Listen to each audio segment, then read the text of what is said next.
अब हम लोग स्टार्ट करते हैं एक टॉपिक कॉल्ड आइसोमेरिज्म। ठीक है, अब आइसोमेरिज्म क्या है उसको समझने के लिए हम लोग पेंटेन का स्ट्रक्चर बनाते हैं। तो किसका स्ट्रक्चर बना रहे हैं हम लोग? पेंटेन का। नाम से पता चल रहा है एन है, तो मतलब कौन सा ग्रुप से बिलोंग करेगा? एल्केन। पेंट यानी कि 5, यानी कि n इज इक्वल टू 5 है। जनरल फॉर्मूला में फुट करेंगे तो क्या? CnH2n plus 2। तो फॉर्मूला क्या हो जाएगा? C5H2 इंटू 5 प्लस 2 तो इज इक्वल्स टू C5H12। ठीक है, ये हो गया पेंटेन का फॉर्मूला। कौन सा फॉर्मूला? Molecular formula.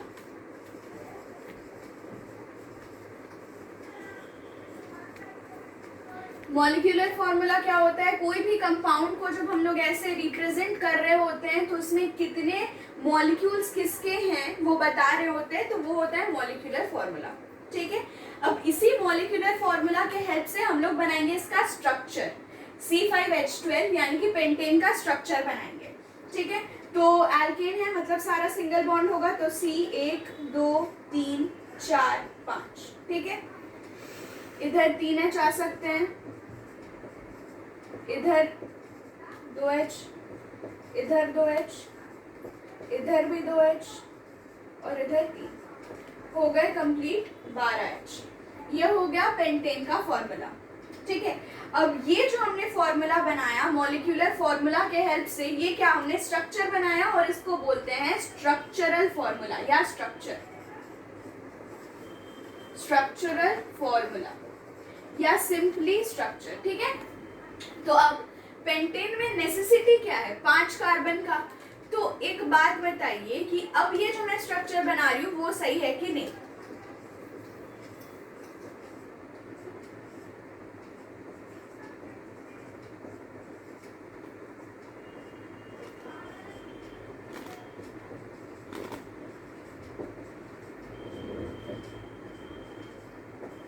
ये हो गया पहला स्ट्रक्चर। अब मैं एक और स्ट्रक्चर बना रही हूँ, वो बताइएगा कि सही है कि नहीं।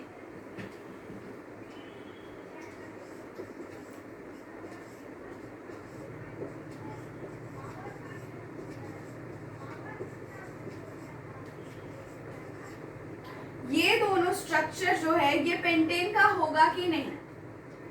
आप लोग वीडियो रोककर मेरे को मैसेज कीजिए कि हाँ या ना। ठीक है, नहीं तो क्यों नहीं, उसका रीजन होना चाहिए। हाँ तो क्यों?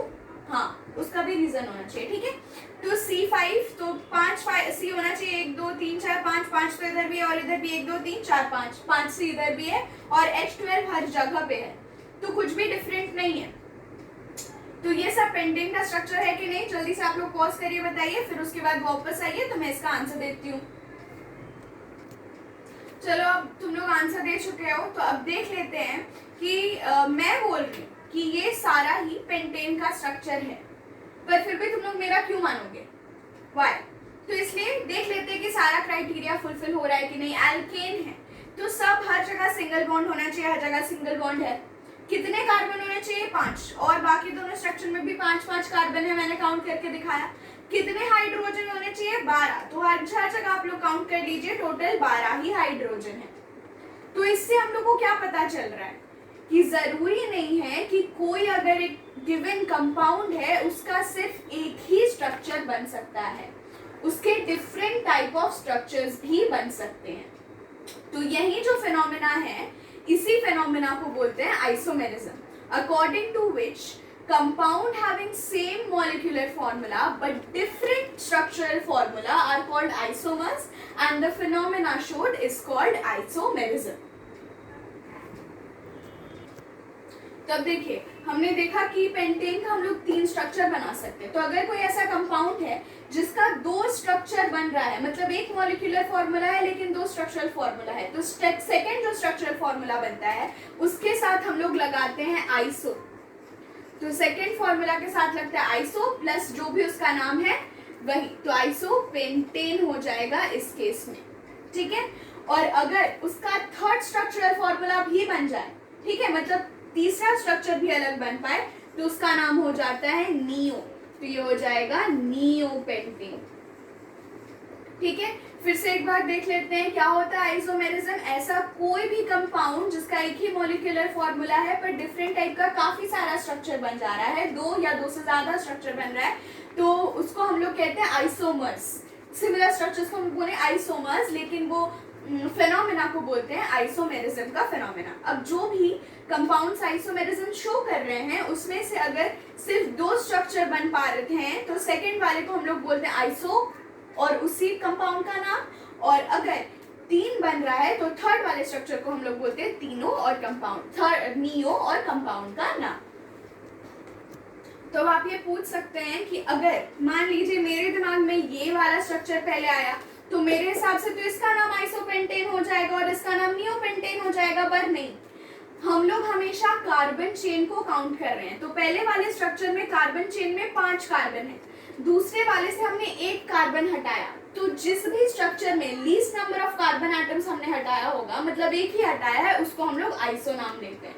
अब ये थर्ड वाले में कार्बन चेन से हमने 2 को हटा दिया और 2 को ऊपर नीचे जगह दिया है, इसलिए इसका नाम नियोपेंटेन है। ठीक है,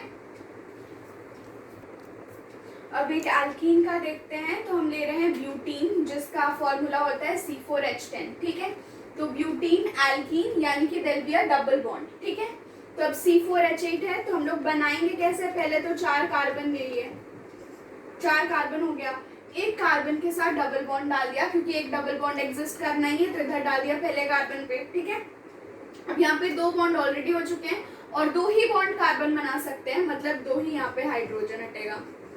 ठीक है, यहाँ पे देखिए 1 2 3 बॉन्ड ये कार्बन बना चुका है, मतलब यहाँ पे एक ही और हाइड्रोजन की जगह है। इस कार्बन पे देखिए 1 2 ही जगह लिए हुए हैं, मतलब और 2 जगह बाकी है। इस कार्बन का एक ही है, तो ये 3 जगह से खाली है। ये हो गया पहला ब्यूटीन का स्ट्रक्चर। नॉर्मली सब कोई ऐसा ही बनाएंगे। इसका दूसरा आइसोमर क्या बन सकता है वो देखते हैं। 4 है तो एक को अलग कर देते हैं कार्बन चेन से, तो क्या हो जाएगा, इधर एक पहला कार्बन, दूसरा कार्बन, तीसरा कार्बन, चौथा कार्बन को हमने डाल दिया यहाँ। इन दोनों कार्बन के बीच में फिर हमने डाल दिया डबल बॉन्ड। ये वाला कार्बन देखिए, इसने 2 बॉन्ड बना रखे हैं, कितने बॉन्ड की जगह है, और 2 की जगह है, मतलब इधर और H2 हटेगा। ठीक है, ये वाला कार्बन देखिए 1 2 3 4, चारों बॉन्ड इसने बना लिए हैं, मतलब इसके साथ और कोई भी और हाइड्रोजन नहीं जाएगा। ये कार्बन देखिए 1 बॉन्ड बनाया हुआ है, बाकी तीनों जगह खाली, बाकी तीनों जगह हम लोग हाइड्रोजन डाल सकते हैं। ये वाला कार्बन देखिए 1 बॉन्ड बनाया हुआ है, बाकी तीनों जगह खाली, तो बाकी तीनों जगह हमने डाल दिया hydrogen. Total number of hydrogen count करते हैं तो 1 2 3 4 5 6 7 8। ठीक है, ये भी हो गया C4H8 का स्ट्रक्चर। तो ये और ये दोनों आइसोमर्स है because they have the same molecular formula but different structural formula. ठीक है, तो इसका नाम क्या हो जाएगा, पहला तो है ब्यूटीन और दूसरे वाले स्ट्रक्चर का नाम हो जाएगा आइसोब्यूटीन। ठीक है, अब आप लोगों को मैंने 2 आइसोमेरिज्म करके दिखा दिया एग्जांपल्स। अब मैं कुछ होमवर्क दूंगी, वो सारे आप लोग ट्राई करेंगे और बताएंगे पहले तो ये कि इनका आइसोमर बन सकता है कि नहीं, और अगर बन सकता है तो डिफरेंट स्ट्रक्चर्स बनाएंगे और बनाकर मुझे भेजेंगे एज होमवर्क। ठीक है, तो मैं दे देती हूँ होमवर्क। तो 6 क्वेश्चंस मैं यहाँ पे दे रही हूँ। C6H14 पहला, नेक्स्ट है C6H8, थर्ड है C6H12, फोर्थ है CH4, फिफ्थ है C4H10 और सिक्स्थ है C2H2। ठीक है, इन 6 को आप लोगों को ये बताना है कि ये आइसोमर्स बना सकते हैं कि नहीं, if they can show isomerism और नॉट, और अगर यस तो फिर इनके डिफरेंट आइसोमर्स बनाकर दिखाएंगे। चलिए, अब इतना आप लोग कार्बन पढ़ चुके हैं, ऑलमोस्ट इतना ही आ रहा है आप लोग का, तो इसका पूरा पोस्टमार्टम करिएगा। तो पहले बताइएगा एल्केन है, एल्कीन है, एल्काइन है, और उसके बाद उसका स्ट्रक्चर बनाइएगा, फिर बताइएगा कि आइसोमर है कि नहीं, और अगर है तो उस आइसोमर्स को भी बनाएंगे और फिर फोटो भेजेंगे। ठीक है, अब हमने एक टॉपिक पढ़ा था होमोलोगस सीरीज, उसको मैंने अलग से कुछ करके डिस्कस नहीं किया था। मैंने बता दिया था कि होमोलोगस सीरीज एक्चुअली होता क्या है। तो अब इन्हीं होमोलोगस सीरीज का कुछ प्रॉपर्टीज होता है जो सीरीज के अकॉर्डिंगली ही वैरी करता है। तब कोई भी पर्टिकुलर होमोलोगस सीरीज के लिए मेल्टिंग और बॉइलिंग पॉइंट जो होता है, melting point and boiling point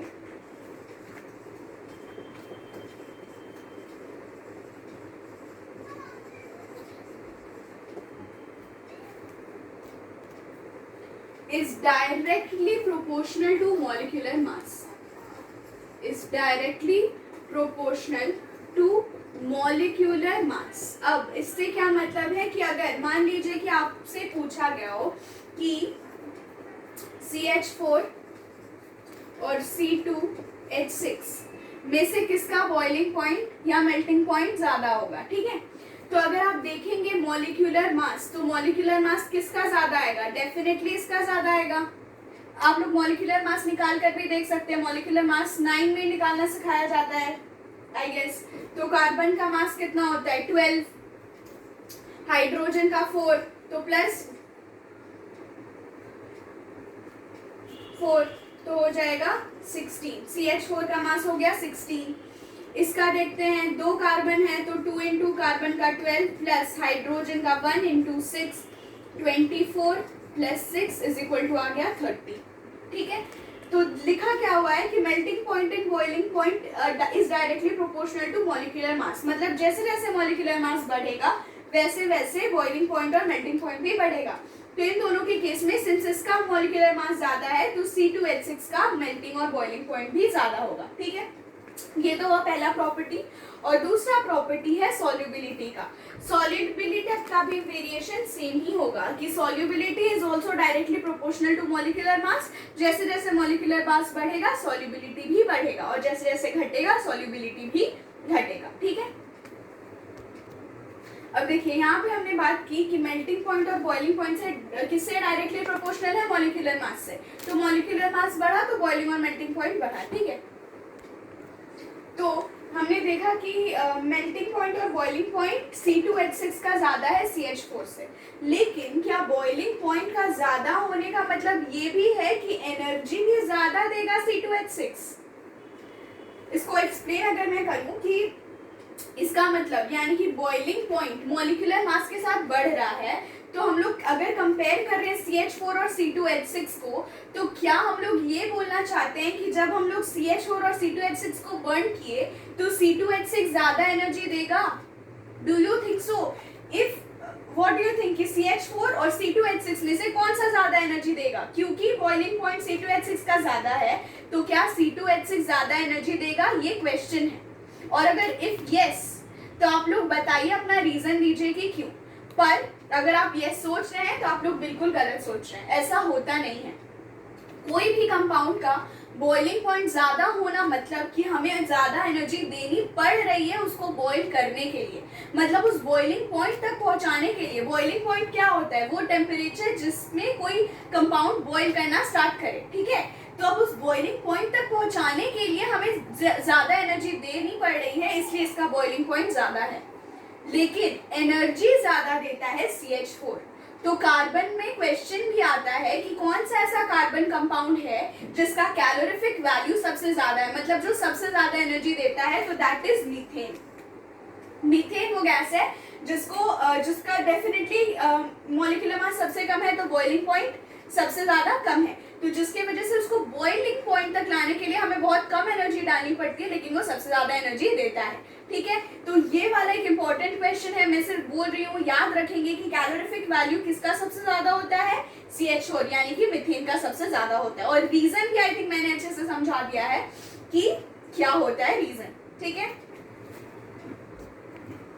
ठीक है, अब ये तो हमें समझ में आ गया कि कैलोरीफिक वैल्यू सबसे ज्यादा मीथेन में होता है। अब चलिए एक और इम्पोर्टेंट क्वेश्चन का बात करते हैं कि सिलेंडर्स में कौन सा गैस यूज होता है, which gas is used in cylinders. चलिए तो आप लोग सब आंसर बोलेंगे LPG, liquefied petroleum gas. You are right, but इसमें कौन सा गैस यूज होता है वो करेक्ट आंसर नहीं है। क्या होता है उस सिलेंडर में? उसमें LPG होता है, पर कौन सा गैस होता है वो अब डिस्कस करते हैं। हिंट ये है कि कोई एक एल्केन ही यूज होता है, alkane in the form of gas use होता है।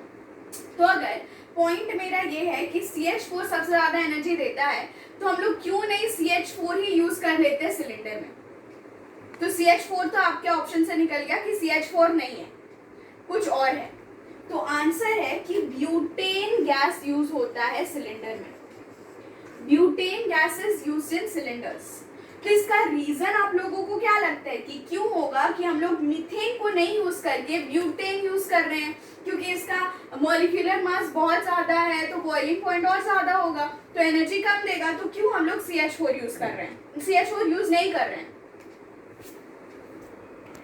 तो पहला रीजन तो ये कि मीथेन यानी कि CH4 इतना हाई एनर्जी देता है कि वो एक ब्लास्ट कॉज कर सकता है सिलेंडर्स में। तो आप लोग इंग्लिश में उसको लिख सकते हैं, आप लोग इसी से लिखते जाइएगा नोट्स कि the first reason for which methane is not used is because since it has such a high calorific value it can cause a blast in the cylinder।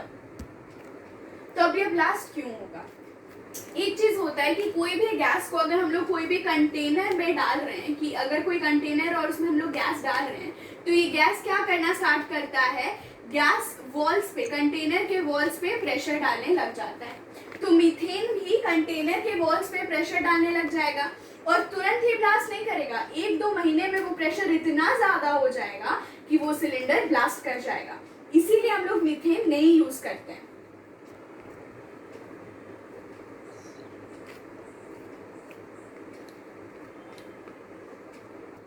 तब हम लोग ब्यूटेन यूज होता है। तो ब्यूटेन क्यों use होता है? क्योंकि ब्यूटेन को हम लोग जैसे ही कंटेनर में डालते हैं तो वो लिक्विफाई हो जाता है और जब वो बाहर निकलता है तो वो गैस के फॉर्म में चेंज हो जाता है। अब तो क्या होता है, मतलब सोच के देखिए कि ये बात कितना इंटरेस्टिंग है कि कोई एक पर्टिकुलर कंपाउंड है जिसको जब हमने कंटेनर में डाला तो वो लिक्विड में चेंज हो गया और जब वो कंटेनर से निकल गया तो वो गैस में चेंज हो जा रहा है। Look it how interesting it is, और वो कितने अच्छे से इस प्रॉपर्टी को शो कर पा रहा है। अब इसका यूज क्या है हम लोग में, ठीक है? तो पॉइंट ये है कि जब हम लोग कंटेनर में डाल रहे हैं तो वो लिक्विड में चेंज हो जा रहा है और यहाँ पे कंटेनर होल्ड नहीं कर पाता तो इसलिए वो ब्लास्ट होता। तो ये हो जाता है कि लिक्विड कंटेनर्स पे बहुत कम प्रेशर डालता है एज कंपेयर टू गैसेस। तो जब हम लोग कंटेनर में डाल रहे हैं तो सिंस ब्यूटेन लिक्विफाई हो जा रहा है तो प्रेशर बहुत कम हो जाता है और जब वो बाहर आता है तो it is in the form of gas, तो उसके साथ हमारा वर्क करना इजी हो जाता है। तो क्यों ब्यूटेन यूज होता है, उसका रीजन यही है कि when butane is compressed into the cylinder it changes into a liquid, and why is it useful? Because liquids put very less pressure as compared to gases on the walls of the container, therefore the cylinder would be safe. Also जब वो निकलता है, whenever the gas is used, whenever the cylinder or butane is used it changes to the form of gas। इसके साथ हम लोग carbon एनिस properties को खत्म करते हैं। इन केस अगर आप लोगों के स्कूल में इससे कुछ ज्यादा पढ़ाया जाता हो तो प्लीज इन्फॉर्म मी, ताकि हम लोग आगे इसको डिस्कस कर सके। और अगर नहीं होता है तो these are the important questions. Specially ये एलपीजी वाला क्वेश्चन बहुत इंपॉर्टेंट था कि सिलेंडर में कौन सा गैस यूज होता है और क्यों, और ये बहुत इंटरेस्टिंग चीज भी है। तो बहुत अच्छे से पढ़िए carbon and it's compounds. I hope आप लोगों को क्लियर हुआ होगा। नेक्स्ट क्लास हम लोग दूसरे चैप्टर के साथ बिगिन करेंगे एंड ठीक है, दैट्स ऑल फॉर टुडे।